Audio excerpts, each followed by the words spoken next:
Thomas, Percy and James were looking at the early morning sky.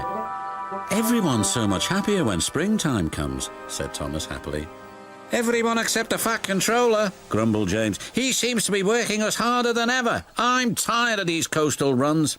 "He just wants everything to be ready for the holidays," replied Percy. "Anyway, salty air makes me all cheerful in my smoke box." "Ha!" snorted James. "It's the countryside that really gets me fired up. It's the only place to be."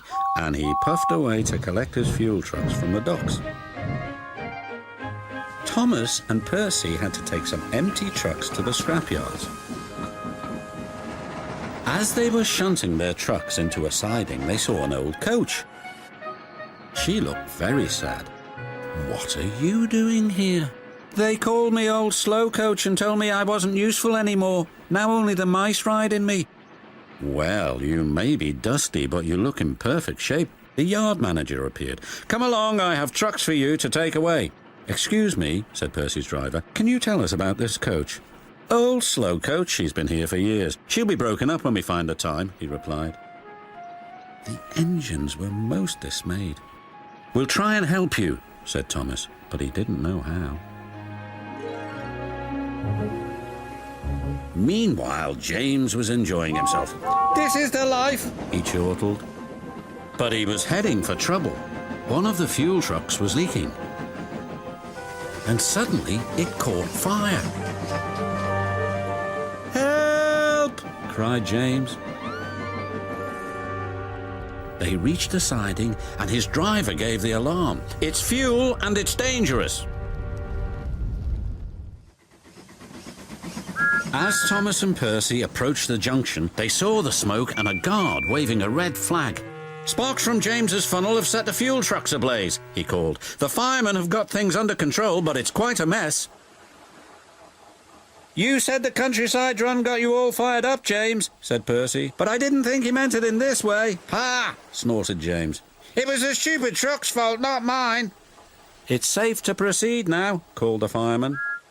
Thomas and Percy puffed slowly by, but now they felt sorry for James. It wasn't long before they reached the station.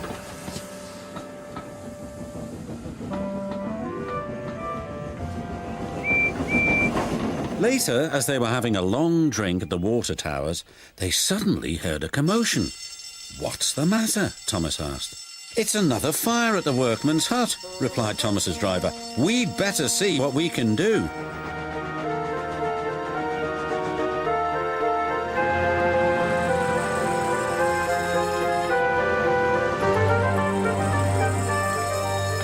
The fire engines arrived, but they had a big problem. "We are completely out of water," cried a fireman. "We can't use seawater because it clogs our works. We'll just have to let that building burn." Then Thomas had an idea. "Why don't you use the water in our tanks? We've just refilled them." The fireman wasted no time. "You're very clever engines," chuckled their drivers. Soon the fire was out, but the hut where the workmen lived was destroyed. "We'll need to find something to house the men. They can't sleep on the beach," said the foreman.